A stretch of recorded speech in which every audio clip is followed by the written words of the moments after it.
Donc bienvenue dans ce cours sur LibreOffice Writer, donc LibreOffice traitement de texte.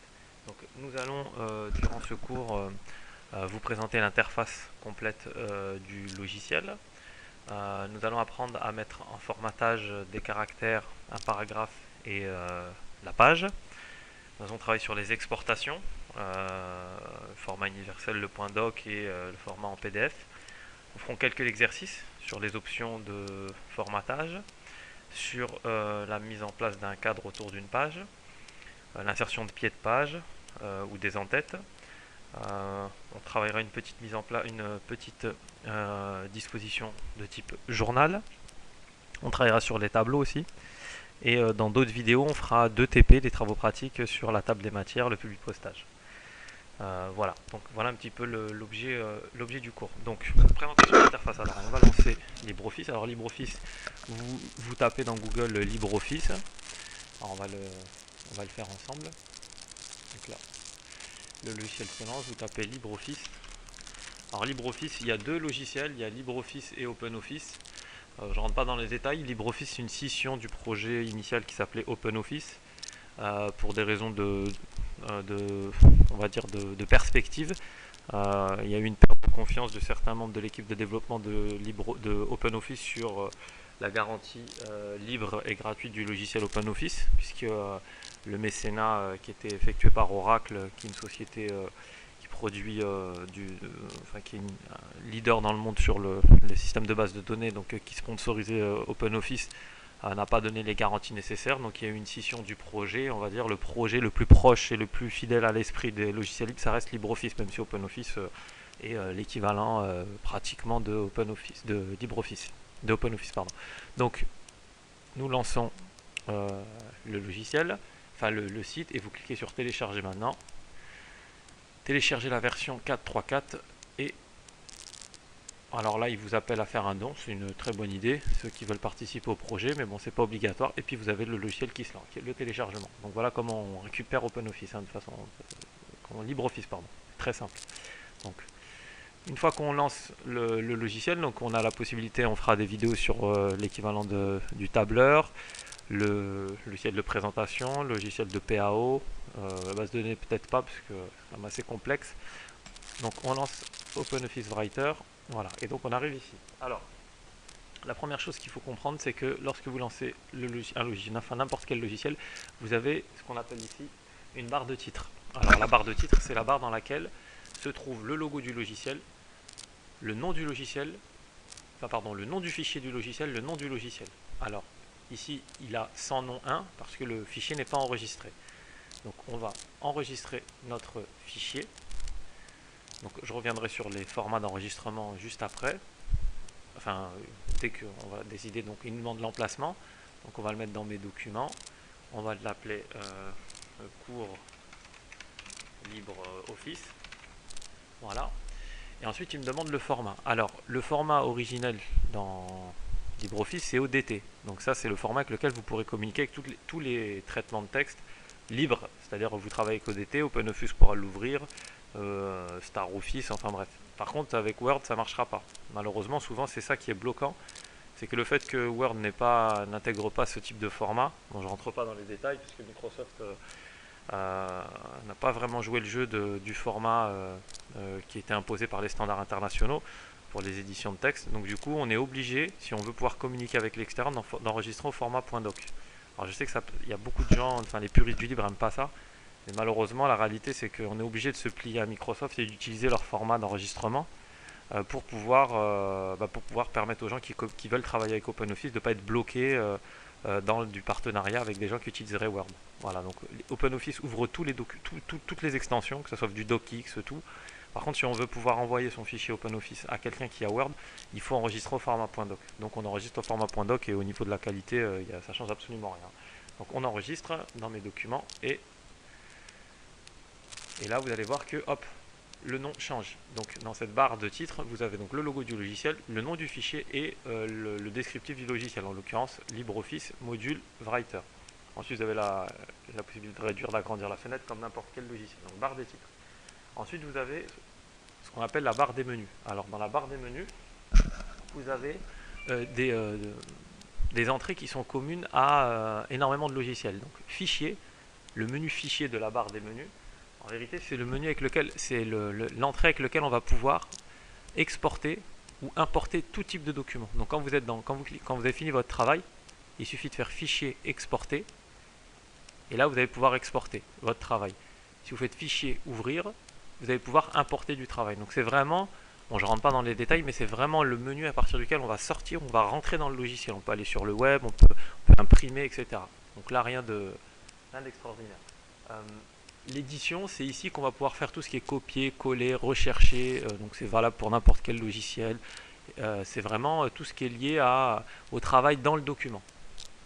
Ensuite, vous avez l'aide, le dernier menu à gauche, en général, c'est l'aide du logiciel. Hein. Vous pouvez aller mettre à jour le logiciel, aller sur le site de l'éditeur, etc. Fenêtre, donc si vous lancez deux documents, voilà, vous pouvez passer de l'un à l'autre. Vous voyez, je passe, hop, et là je repasse sur le nouveau. Voilà, fenêtre, donc ça c'est pareil, c'est comme à tous les logiciels. Il y a, normalement, dans un bon logiciel, il a un menu fenêtre. C'est pour passer d'une fenêtre à l'autre. Donc là, si on veut fermer celle-là, on met fermer la fenêtre, hop, et on revient ici. Donc rien des choses extrêmement simples.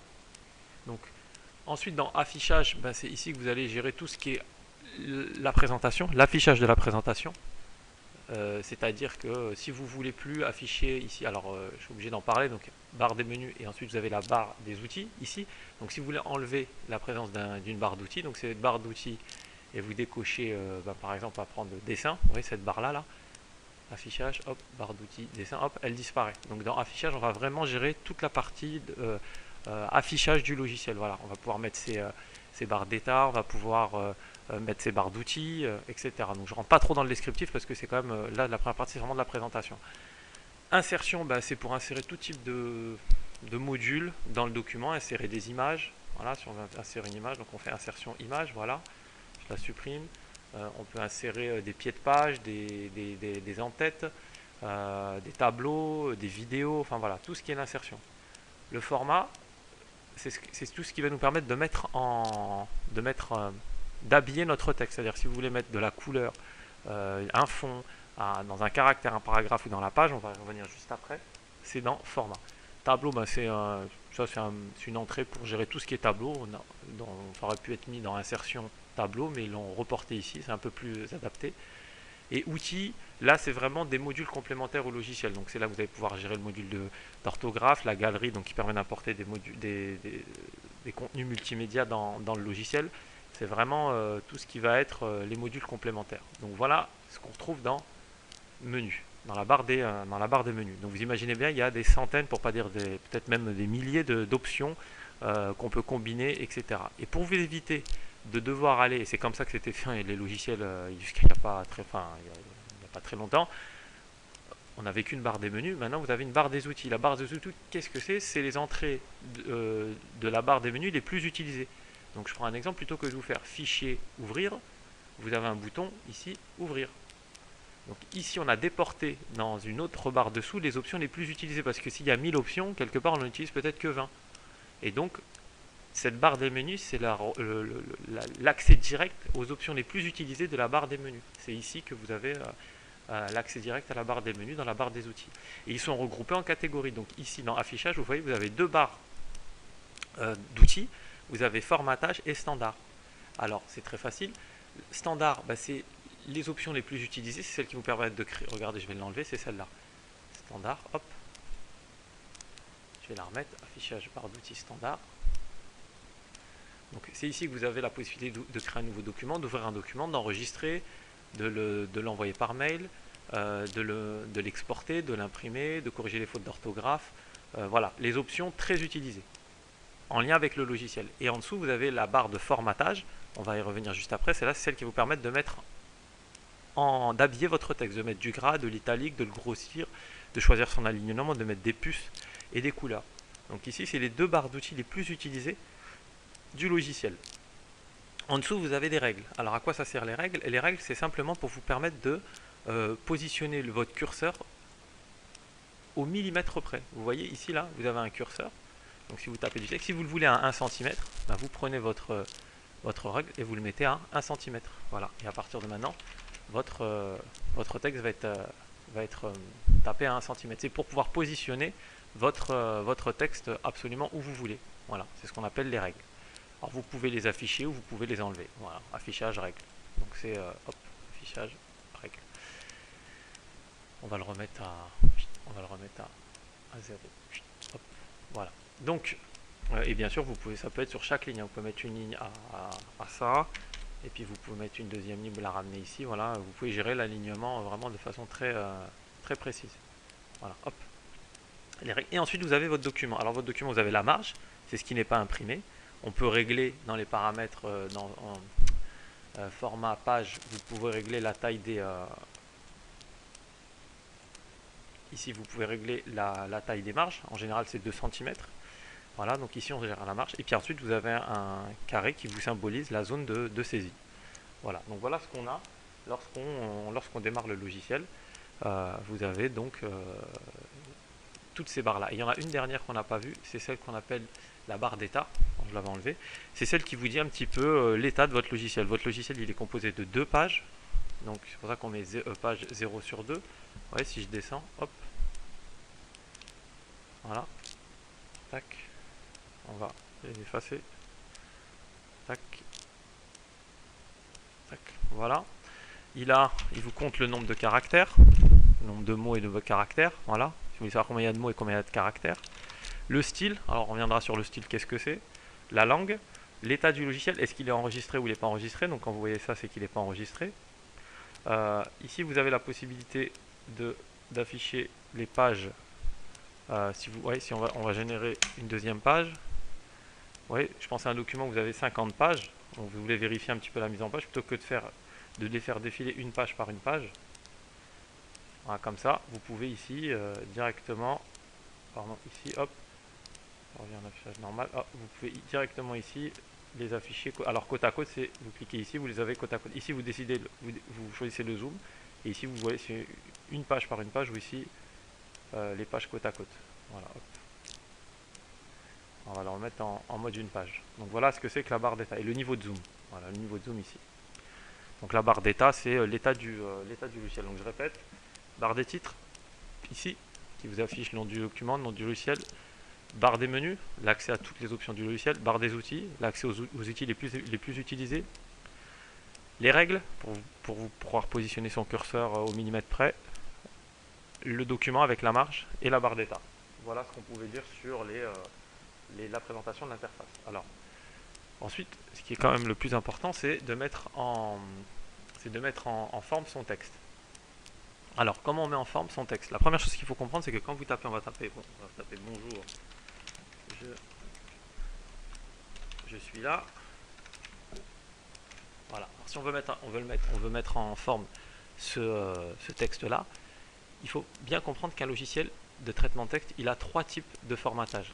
Il gère le formatage de caractères, il gère le formatage de paragraphes, il gère le formatage de pages. Et c'est souvent parce qu'on ne comprend pas cette articulation à trois niveaux qu'on a énormément de problèmes. Donc, lorsque je veux mettre en format une phrase, pour le logiciel, je suis en train de mettre en formatage un paragraphe. Parce que à partir du moment où j'appuie sur la touche Entrée, je génère un paragraphe. Et par défaut, lorsqu'on crée une page, un paragraphe est créé. Donc vous voyez, là, si je descends avec la touche du bas, alors bien sûr, là, je vais, comme c'était une page de présentation, je vais en créer un nouveau.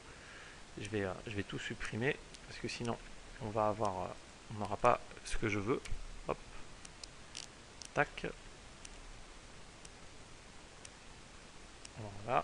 Alors, le mieux, c'est que je crée un nouveau document, comme ça sera plus facile. Vous voyez, là, si j'appuie sur la flèche du bas, je vais supprimer le document, là, celui-là, pour pas se faire embêter. Hop. Donc, vous voyez, si j'appuie sur la flèche du bas du clavier, je ne peux pas descendre. À partir du moment où je vais appuyer sur Entrée, je vais pouvoir descendre. Mais le fait d'appuyer sur Entrée, je vais créer un nouveau paragraphe. Et donc, c'est vraiment très important de comprendre que appuyer sur Entrée, ça a d'énormes conséquences dans un logiciel de traitement de texte. Donc, on va retraper notre phrase « Bonjour, je suis là ». Donc, là, j'ai un paragraphe qui a été créé. Donc, si je clique, si je le sélectionne, je fais format paragraphe, là je vais pouvoir mettre mon paragraphe. Donc si je veux changer par exemple, on va prendre par exemple un fond. Voilà, je vais mettre un fond un peu gris. Voilà. Là, j'ai mis un peu plus prononcé, format paragraphe. Si je vais mettre un fond, voilà, hop, voilà. Et je vais pouvoir mettre dans format paragraphe un habillage de mon paragraphe. Quand j'appuie sur Entrée, eh ben, le format il est régénéré dans le paragraphe suivant. Mais par contre, si je modifie ce paragraphe-là, le formatage de ce paragraphe-là, ça n'a pas de répercussion sur le paragraphe du dessus. Donc si par exemple je refais format paragraphe et que je change la couleur de fond, cette couleur de fond, elle ne va s'appliquer qu'à lui. C'est pour vous dire que voilà, à partir du moment où vous mettez Entrée, vous générez un nouveau paragraphe et chaque paragraphe a sa propre mise en page. Donc, c'est pour ça que quand on fait Entrée, en vérité, il y a un héritage qui est fait automatiquement à partir du moment où j'appuie sur la touche Entrée, mais il n'y a pas de liaison entre les deux. C'est-à-dire que je peux modifier le formatage d'un paragraphe sans que c'est de répercussion sur celui du dessus. C'est pour ça que des fois on ne comprend pas, on appuie sur Entrée, ça hérite, puis après on veut le supprimer, ça ne marche pas, etc. Donc il faut bien faire attention. Alors je reviens en arrière. Voilà. Donc si vous saisissez un paragraphe, voilà, ensuite vous pouvez habiller votre texte aussi. Vous mettez en... J'aurais peut-être même dû commencer par l'habillage du texte, mais bon, c'est pas grave. Ensuite, si vous faites, vous pouvez directement aussi changer, plutôt que de faire format paragraphe, changer le fond ici. Si vous faites Entrée, donc tout ça, ça a été hérité dans le paragraphe suivant. Mais si vous le remodifiez, si vous changez le fond, ça n'a pas de répercussion sur celui du dessus. Voilà. Ensuite, à l'intérieur d'un paragraphe, on peut choisir de modifier format caractère. On peut choisir la police de caractère. Si vous mettez un effet de police majuscule, si vous mettez même un arrière-plan, voilà, ça n'a de répercussion que sur les caractères. C'est-à-dire qu'on est vraiment ici dans du formatage de caractères, ici on est dans du formatage de paragraphe. Si vous mettez Entrée, voilà, vous avez fait hériter votre paragraphe généré par le formatage du paragraphe suivant, mais par contre ça n'a pas hérité le formatage du caractère, puisque ce formatage de caractère ne s'applique qu'au caractère. Et ensuite vous pouvez décider de mettre en page votre page, c'est-à-dire quand vous faites format page, c'est votre page en entier qui va avoir, vous si vous mettez un fond, on va mettre un fond jaune, voilà, c'est toute la page qui va hériter de ce format. Alors il faut faire attention, en fonction de où on positionne le curseur, voilà, là j'ai positionné le curseur là, si je le mets ici, voilà, et que je refais format page, en jaune, hop, ça fait hériter toute la partie de la page en dehors du formatage de mes caractères. Donc si je voulais avoir un fond jaune, il aurait fallu que je mette ce fond avant de l'appliquer, avant de faire mon formatage sur mes paragraphes. Donc c'est pour ça que même si vous faites ça, si vous faites format page, vous mettez vous voyez, voilà, c'est pour ça que c'est important l'ordre dans lequel vous appliquez votre format. Si vous êtes dans un formatage de page, il faut le mettre tout de suite. Si vous voulez mettre un fond avec une couleur et un cadre autour de votre page, on peut mettre dans format page, on peut mettre une couleur de bordure. Hop. Vous voyez, bon, il faut faire sur le cadre là, ça s'applique à tout le monde, mais pour le fond, il aurait fallu le mettre avant parce que pour lui, à partir du moment où vous avez utilisé un formatage pour des paragraphes, ben ça ne peut pas le formatage de page ne peut pas effacer le formatage du paragraphe. Voilà, malgré le fait qu'on l'ait sélectionné. Donc si j'avais voulu faire ça, alors là la solution ça serait de mettre la même couleur dans le formatage de paragraphe que le formatage de page. Donc là je sais plus c'est quelle couleur, ça doit être ça. Ah, voilà, c'est pas ça, ça va être un peu plus foncé. Ça doit être celui-là je pense. Voilà. Donc là comme j'ai mis la même couleur, ça se voit plus, ou à peu près la même couleur. Voilà. Donc c'est important de comprendre l'ordre dans lequel on formate son texte. On commence par le formatage de page, on va mettre un fond et après on saisit son texte. Sinon après c'est compliqué de revenir en arrière. Donc voilà les trois types de formatage. On détaillera les options. Donc j'en ai parlé tout à l'heure, une fois qu'on a tapé son formatage de texte, son formatage de paragraphe, son formatage de caractère, on veut exporter son document. Donc en général, si on veut exporter son document, c'est qu'on veut l'envoyer à quelqu'un. Donc si on veut l'envoyer à quelqu'un de façon protégée, eh bien, on va l'exporter au format PDF. Si vous mettez exporter au format PDF, exporter, donc là le fichier que vous allez générer c'est un fichier PDF, et donc vous pouvez le prêter à quelqu'un, il ne pourra pas le modifier, donc c'est très intéressant si vous envoyez un CV. Voilà, donc ça c'est l'exportation. Et puis l'enregistrement, comme je vous l'ai dit tout à l'heure, vous mettez du .doc pour le rendre compatible avec tous les traitements de texte. Donc vous mettez du Word.doc, vous saisissez un nom, on va l'appeler essai 23. Et là, ce document-là, vous l'envoyez par mail à quelqu'un, à votre collaborateur, il pourra le modifier, il pourra appliquer tout ce qu'il veut dessus. Alors, tester tout. Alors, les options. Donc, on va les prendre une par une. Ici, c'est pour générer un nouveau document. Voilà. Et on passe d'une fenêtre à l'autre par l'intermédiaire de la fenêtre du bouton Nouvelle fenêtre. Vous pouvez importer un document. Donc, si vous faites Fichier, si vous faites Ouvrir ici, vous allez pouvoir ouvrir un document. Quand vous lancez un fichier, vous pouvez soit lancer le logiciel et ensuite ouvrir le fichier, ou alors vous pouvez double-cliquer sur le fichier. Voilà. Donc là, vous faites Ouvrir si vous voulez l'ouvrir. Enregistrer, bah, si vous faites une modification sur un document que vous venez d'enregistrer, voilà, que vous venez d'enregistrer, il faut le réenregistrer. Alors, il y a un enregistrement automatique tous les un certain temps. Je crois que c'est toutes les 5 ou 5 entre 5 et 10 minutes, je crois. Et donc, s'il y a un plantage, faut avoir enregistré, sinon on a perdu son travail. Donc, ici, ça c'est pour document paramètres, ça c'est pas très important. Ça, pareil, c'est pas une option importante. Donc, PDF, c'est ce que on vient de faire. Hein. C'est le bouton d'exportation PDF directement. Ça, c'est le bouton imprimer ou aperçu avant impression, si vous voulez voir la figure de votre document avant d'imprimer. Ça, c'est pour corriger les fautes d'orthographe. Ça, c'est pour afficher la vérification automatique. Ici, c'est les options couper, copier, coller. Hein. Standard, hein, ça tout le monde connaît ça. Appliquer le format. Alors ça, c'est par exemple, vous avez un... Bah voilà, par exemple, vous voulez appliquer ce format-là. Vous faites ça. Et ça va appliquer le formatage de caractères automatiquement. Donc je vais prendre un autre exemple. Je mets une police Linux. Voilà, on va prendre celle-là en très grand. Voilà, hop. Même encore plus grand. Voilà. Et bien, si vous voulez appliquer tout ce formatage-là à votre texte, il suffit plutôt que de devoir aller à la main le changer. Vous le sélectionnez. Vous appuyez sur appliquer le format. Vous allez sélectionner et hop, ça applique automatiquement. C'est une façon de copier, c'est du copie de formatage de caractères. Hein. Ça, bah, c'est retour vers le passé. Hein. Ça, c'est pour si vous êtes trompé, vous faites ça. Si vous voulez revenir en arrière, puis retourner vers le futur. Ici. Ici, vous allez pouvoir appliquer un lien. Donc, ça veut dire si par exemple vous tapez un texte et vous voulez pointer sur un site internet, donc vous sélectionnez votre texte, vous appuyez sur hyperlien, vous tapez l'adresse de votre site. Donc, si c'est sur google.fr par exemple. google.fr, vous faites appliquer, vous fermez, et maintenant quand on amène la souris, vous avez avec l'option contrôle-clic, hop, on va lancer ça va lancer dans le navigateur, voilà, vous voyez, hop, ça l'a ouvert. C'est-à-dire qu'on peut intégrer des liens web dans un document texte. Ici, c'est pour intégrer des tableaux. Donc, dans un tableau, il vous demande un nom, vous le laissez, nombre de colonnes, nombre de lignes, voilà, insérer, voilà. Ici, c'est pour tableau. On reviendra un petit peu après plus en détail. Si je veux revenir en arrière, hop, j'ai mon bouton. Ici, c'est afficher les options de dessin. Donc, c'est la fameuse barre d'outils dessin.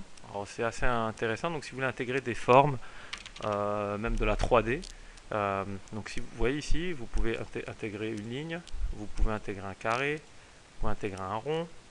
Et ensuite, ce carré, ce rond, vous pouvez le redimensionner, comme ce trait. Vous pouvez changer sa couleur. Donc, quand vous cliquez dessus, vous avez ici toutes les couleurs possibles, si vous le voulez en bordeaux.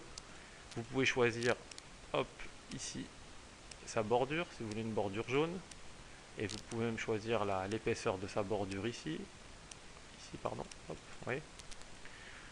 Vous pouvez même choisir la forme du trait, si vous le voulez en pointillé. Bah, quand vous prenez une forme, bah, toutes ces options, vous pouvez ici... ça c'est bien, ça y était pas il n'y a pas très longtemps, c'est la possibilité de faire de la rotation. Voilà, hop, sur un objet. Hop. Vous pouvez, on l'a dit, changer la couleur, réduire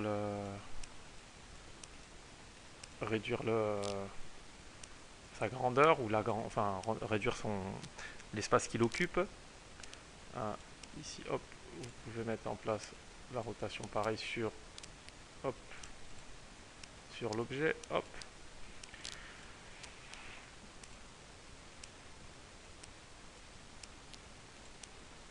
Ici, vous gérez s'il est en premier plan ou en deuxième plan. Donc si par exemple vous voulez que ce soit le carré qui soit devant le cercle, vous cliquez dessus et vous le mettez en premier plan ou vous le repassez en arrière-plan. Donc c'est vraiment pratiquement de la PAO, hein. Là on est limite PAO. Hein. Ensuite, bon ça c'est des formes assez basiques. Vous pouvez vous-même faire votre propre forme si vous êtes doué en dessin. Hop, ça vous fait une forme et ensuite ça devient une forme. Alors il faut reprendre le. Voilà, hop, hop, ça devient une forme que vous pouvez déplacer, que vous pouvez faire pivoter. Donc là on fait plus du traitement de texte, là on est limite PAO. Hein. C'était simplement pour vous montrer toutes ces options. Souvent on a besoin d'un petit schéma pour l'intégrer, donc pareil, hein, vous avez des pulses, vous déroulez tout, vous pouvez taper du texte aussi. Alors l'avantage c'est que si vous le tapez dans un bloc de texte, forcément le bloc de texte, vous pouvez le placer où vous voulez. Vous êtes beaucoup plus libre lorsque vous travaillez dans un bloc de texte. Si vous voulez positionner une petite légende en haut à droite, il vaut mieux le mettre dans un bloc de texte que d'essayer de l'aligner avec un paragraphe, c'est compliqué. Il faut mettre une petite légende. Donc là, bon, j'arrête d'en mettre, hein, je vous les montre. Vous avez toutes les formes possibles ici. Voilà, des flèches, des formes encore géométriques. Ici, c'est des formes un petit peu plus fantaisistes. Vous pouvez aussi, dans Galerie, quand vous cliquez sur Galerie, vous pouvez taper un texte et l'avoir automatiquement dans un format 3D, quoi. Donc si vous cliquez sur Frontwork ici, hop, bon, il est assez grand, vous le prenez, vous réduisez, hop, vous double-cliquez dedans et vous mettez papa par exemple. Bon, pas besoin de mettre en truc, et voilà, et ça vous a fait un texte un petit peu limite 3D, quoi. Donc c'est ici, là, dans Galerie Frontwork, quoi. Voilà, vous avez tous ces types de textes là en proposition. Hop, je l'efface un petit peu mes créations, pas terribles d'ailleurs. Voilà. À côté, vous avez ce qu'on appelle hop, vous avez ici ce qu'on appelle la galerie Frontwork. Pardon, on vient de la voir. C'est la galerie, voilà, c'est ce bouton. Alors, faut pas confondre la galerie Frontwork et la galerie, c'est c'est la continuité de cette barre de dessin. Vous avez ici des petites images, vous avez des vrais petits symboles. Donc, si demain vous voulez illustrer votre document avec, plutôt que d'aller sur Google et chercher, perdre du temps à chercher des icônes, etc., vous avez en général ici, vous le prenez, vous le glissez. Vous avez plein de petites options qui sont très sympas, quoi. Voilà. Donc, je les défile pas tous, je vous laisserai les découvrir. Voilà, donc c'est sur le bouton galerie, à pas confondre avec Galerie Frontwork, qui est la galerie qui permet d'intégrer le texte en 3D. Et juste une dernière option sur le dessin, c'est pour vous montrer à quel point c'est puissant. Quand vous sélectionnez un objet, vous pouvez, celui-là par exemple, donc on a dit on va reprendre, je vais en créer un autre. Voilà, hop, tac, on reprend la flèche, voilà. Qu'est-ce qui va arriver? Voilà, et puis voilà, c'est bon. Si vous appuyez sur ce petit bouton qu'il appelle l'extrusion, vous pouvez le transformer en 3D. Voilà, c'est magique. Voilà. Vous prenez un objet, vous pouvez le mettre en 3D. Alors ça marche en fonction des paramétrages que vous lui avez appliqués. C'est peut-être un petit peu compliqué pour lui pour le transformer en 3D, mais sur des formes simples, comme voilà, bon, comme un cube. Voilà, là il est là il le met directement. Voilà, il est en 3D. Voilà. Voilà, et ensuite quand il est en 3D, vous pouvez aussi le faire pivoter, etc. On peut même faire de la 3D avec LibreOffice. Voilà. Donc la galerie, les objets dessins, la galerie Frontwork. Ça c'est pour vous afficher. Alors je vais quand même supprimer tout ça là parce que ça fait un peu bazar. Hop. Ici vous avez l'affichage de vos paragraphes. Donc et de vos espaces. Souvent on ne sait pas si on a mis un espace de trop, un espace en moins. Vous affichez les paragraphes et du coup c'est très visuel. Ça vous permet d'éviter de faire des erreurs, quoi. Ici, donc quand vous tapez un texte, on continue, hein, hop, vous pouvez décider de changer la police, forcément. On l'avait déjà plus ou moins vu. On va mettre une police Arial Black. Je reviendrai sur les styles après. Hein. Vous pouvez choisir la grosseur du texte. On va enlever l'italique. On va enlever le gras. On peut mettre en gras. Bon là ça se voit pas puisque c'est un Arial Black, mais voilà si je le mets dans ce format là. Voilà, vous voyez du gras. Vous pouvez choisir l'alignement à gauche, à droite. Ici vous pouvez mettre des puces, donc vous faites une liste de courses. Vous tapez le lait. On va mettre en plus gros, sinon on voit pas. Et pour que ça génère des puces, vous prenez ici, vous appuyez sur puce, et maintenant tout ce que vous allez saisir, hop, ça sera sous forme de puces. Ici des puces numérotées. Voilà, c'est des puces 1, 2, 3, 4, 5. Voilà. Vous pouvez choisir l'alignement de vos puces, la couleur de la police. Si vous voulez du texte en vert, vous cliquez sur vert. Surligner, ça revient au même que mettre un coup de stabilo. Donc par contre là il faut l'appliquer. Et la couleur de l'arrière-plan, bon ben voilà, c'est ce qu'on a vu, ça s'applique à toute la ligne, hein. Voilà un petit peu toutes les options de barre des outils standard, barre des outils de formatage. Là, on a vu, je pense, tout. Alors, une chose qui peut être sympa, une fois qu'on a mis en forme son texte, une fois qu'on a mis en forme ses paragraphes, ça peut être, si on met un aperçu avant impression, bon là c'est pas très bon, on peut aussi faire du formatage dans la page. Donc dans formatage de page, vous avez dans bordure, vous pouvez lui dire, voilà, sur les 4 bordures, tu me fais un texte rouge en double épaisseur et tu me mets un petit effet 3D arrière, quoi. Et là vous voyez, vous avez une bordure rouge avec un petit, voilà, si on a l'aperçu, voilà. Souvent c'est des choses très simples, enfin qui peuvent paraître très compliquées, mais qui en vérité sont très simples à mettre. On est dans le formatage de la page, hein. Voilà. Ensuite les pieds de page. Alors quand vous mettez insertion pied de page, vous avez un pied de page qui est généré. Donc à chaque fois que si on crée une hop, voilà, si on crée, j'ai peut-être mis un peu gros, une nouvelle page, automatiquement, ben, sur toutes les pages de notre document, on aura ce pied de page. Alors qu'est-ce qu'on met dans le pied de page en général? Qu'est-ce qu'on met dans un pied de page? On met les numéros de page. Donc si on met insertion, champ, nombre de pages, enfin numéro de page, pardon, et ben là on aura la 1, 2, et à chaque page qui va être créée, ben, dans notre pied de page, on aura le numéro de la page. Ça c'est très important, notamment pour les étudiants qui font des rapports. Si vous le voulez à droite, vous rentrez dans le pied de page et vous le mettez à droite. Alors on peut même avoir en plus, on peut mettre dans le pied de page, on peut mettre dans champ, on peut mettre l'heure, la date. Voilà, on peut même mettre la date si vous voulez. Voilà. En général, ça suffit à c'est tout ce qu'on veut. Et on peut mettre aussi insertion en tête. Hop, mettez une en tête, bah, c'est la même chose. C'est plutôt dans la tête, peut-être qu'on mettrait la date, quoi. Donc dans champ, la date. Voilà. Donc on aurait une en-tête avec la date et un pied de page avec le numéro de page. Voilà comment on insère un pied de page ou une en-tête qui se répercute automatiquement sur notre document. Alors, je vais créer un nouveau document. Donc, si vous souhaitez par exemple faire un journal, alors on va me dire un journal avec un traitement de texte, oui c'est possible. On n'est pas obligé d'avoir un logiciel de PAO. Quand vous êtes dans le format de la page, vous allez dans colonne et là vous avez différentes propositions. Donc vous mettez 3 colonnes, vous faites OK. Et là tout le texte que vous allez taper, voilà, ils vont être mis en format colonne. Donc voilà comment on crée une mise en page de journal. Et à l'intérieur de la colonne, et du coup ça nous permet de voir une option qu'on n'a pas vue, vous pouvez utiliser un tableau. Donc si vous mettez insertion tableau, il vous dit on va prendre de 5 lignes et d'une seule colonne. Voilà. Vous retournez dans les paramètres de votre tableau, vous rendez les bordures transparentes. Et voilà, et ici vous pouvez très bien avoir, vous voyez, une mise en page d'un vraiment type journal. Voilà, vous tapez un article ici, voilà, hop, vous tapez un deuxième article ici, enfin une partie de votre article. Ici vous pouvez insérer une image, insertion, image, à partir d'un fichier, hop, et vous êtes vraiment limite vous êtes dans un logiciel pratiquement qui est semi-professionnel là. Alors la taille de l'image, vous faites clic droit image et ici vous pouvez choisir la taille si vous voulez 6 cm sur, pas 63, pardon, sur 3 et pas autre chose. Hop, vous faites OK, hop, et l'image elle est, alors ça déborde un petit peu donc faire attention. Voilà, donc on peut vraiment aller très loin. On peut même faire de la mise en page de journal, quoi, ce qui est quand même assez intéressant. Donc je reviens à un document plus classique. Donc je vous l'ai dit, la table des matières, le fil du postage, on le verra dans des vidéos à part entière.